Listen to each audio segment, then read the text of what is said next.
சண்டை. ஆனா அங்க ஒரு பெரிய கோபம் ஒண்ணு உருவாகும். டைம் ஆயிடுச்சு.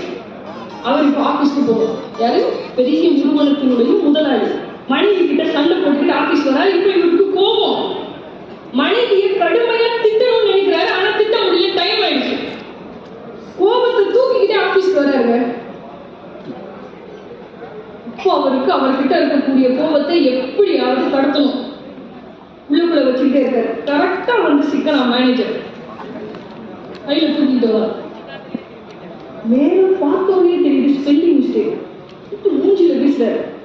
இல்ல ஒரு பாஸ் கிட்ட கொண்டு வந்து பார்த்ததுக்கு முன்னாடி 2-3 தடவை நீ செக் பண்றது இல்லையா? கத்துக்கிட்டு போ. மனைவி கிட்ட இருந்து கொண்டு வந்தாரு இல்லையா கோவம். மேனேஜர் கிட்ட கடத்தி விட்டார். இப்போ மேனேஜர் வாங்கிக்கிட்டாரு அந்த கோவத்தை. இப்படி பேசிட்டாரு. ஏன்னா பாஸ் இல்லையா, திருப்பி பேச முடியாது. அவர் ரூட் வந்துட்டாரு.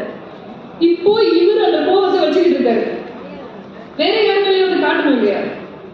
சிக்கனார் அக்கௌண்டன்ட் உள்ளுக்குள்ள வர்றாரு.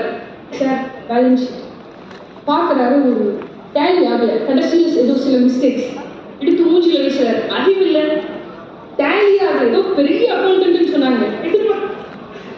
ஒட்டுமொத்த கோவமும் இப்போ அக்கௌண்டன்ட்டுக்கு போயாச்சு. அக்கௌண்டன்ட் இப்ப வச்சுக்கிட்டு இருக்காரு. இதுல இப்ப சிக்கல் என்னன்னா, பாஸ் மேனேஜரை திட்டும் போது யாரும் பார்க்கல.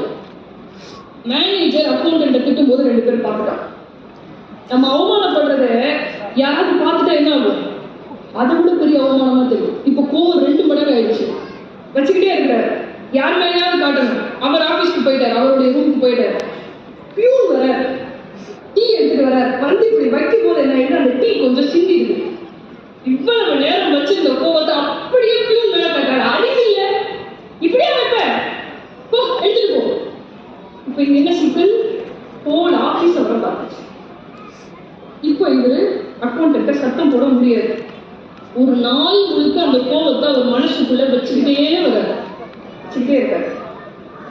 ஆபீஸ் முடிஞ்சிருச்சு. வீட்டுக்கு போறாரு. ஒட்டுமொத்த கோவத்தையும் எடுத்துட்டு போறாரு. மனைவி ஆசையா சமைச்சு வைக்கிறாங்க. கொஞ்சம் உப்பு இல்லை. சாப்பாட்டை கொட்டி பிளேட்டை உடைச்சு அறிவில்லை. ஒருத்தன் காலையில இருந்து வேலை செஞ்சுட்டு வரான். நல்ல